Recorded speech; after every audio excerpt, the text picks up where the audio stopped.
আজকের রেসিপি হলো দই কাতলা। একেবারে অনুষ্ঠান বাড়ির সাথে বানাবো বাড়িতেই। নিয়ে নিয়েছি 2 কেজি মতো কাতলা মাছ। সেটাকে ভালো মতো ধুয়ে একটা থালাতে আমি সাজিয়ে রেখেছি। এবার সঙ্গে লাগছে পেঁয়াজ বাটা, আদা রসুন বাটা, ভেজানো তিল, তাতে কিছুটা কাজু বাদাম ভিজিয়ে পেস্ট করে নিয়েছি।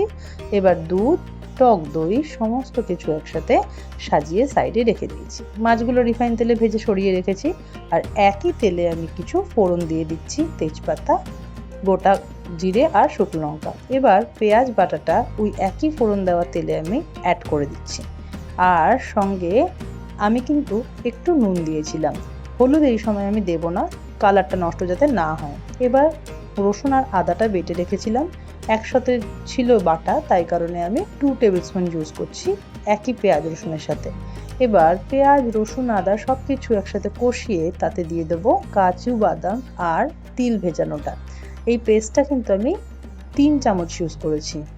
এবার ভালো মতো কিন্তু নাড়া দিয়ে দিয়ে কষাতে হবে, না হলে কিন্তু নিচ থেকে লেগে যেতে পারে। এবার আমরা দিলাম গুঁড়ো জিরে, ধনে গুঁড়ো আর মরিচ গুঁড়ো। আমি এখানে শুকনো লঙ্কা ব্যবহার করছি না গুঁড়োতে, যাতে কালার নষ্ট না হয়ে যায়, এবং সামান্য স্বাদ অনুসারে নুন। সব কিছু দিয়ে আমি এবার কষিয়ে রান্না করব। মশলাটা কষে গেলে ভালো করে দেখবেন তেল ছেড়ে আসছে, আর খুব নাড়া দিয়ে কিন্তু কষাতে হবে।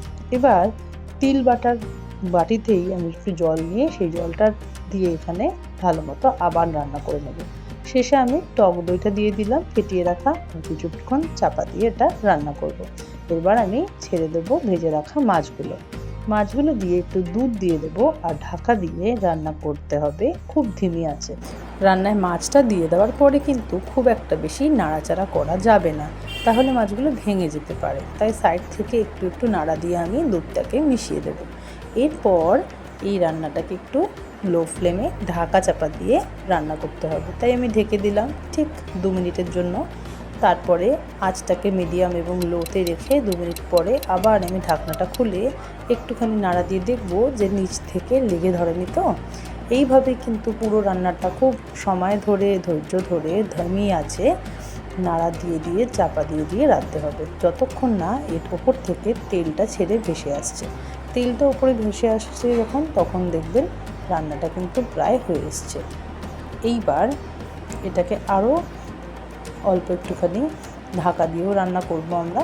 আর দেখুন এখন কি সুন্দর ওপর থেকে তেল ছেড়ে আসছে। ঠিক নামানোর আগে আমরা অল্প গরম মশলার গুঁড়ো ছড়িয়ে দেবো, আর দেব এখানে আমি অল্প ঝালের জন্য 4টে কাঁচা লঙ্কা ফাটিয়ে রেখেছিলাম, সেটাও আমি এই পর্যায়ে অ্যাড করে দেবো। এবং যেহেতু আমি টক দই ইউজ করেছি, রান্নাটা কিন্তু একটু টক টক যাতে না লাগে, তাই আমি স্বাদটা ব্যালেন্স করার জন্য নামানোর আগে 1 টেবিল স্পুন চিনি দিয়ে দেবো। আপনারা চাইলে গুঁড়ো চিনির ইউজ করতে পারেন। ব্যাস তৈরি হয়ে গেল বিয়েবাড়ির মতোই দই কাতলা বাড়িতে। আমার রেসিপিগুলো ভালো লাগলে সাবস্ক্রাইব করুন আমার চ্যানেল মীনাক্ষীস কুকিং কাহানিকে। Thank you for watching.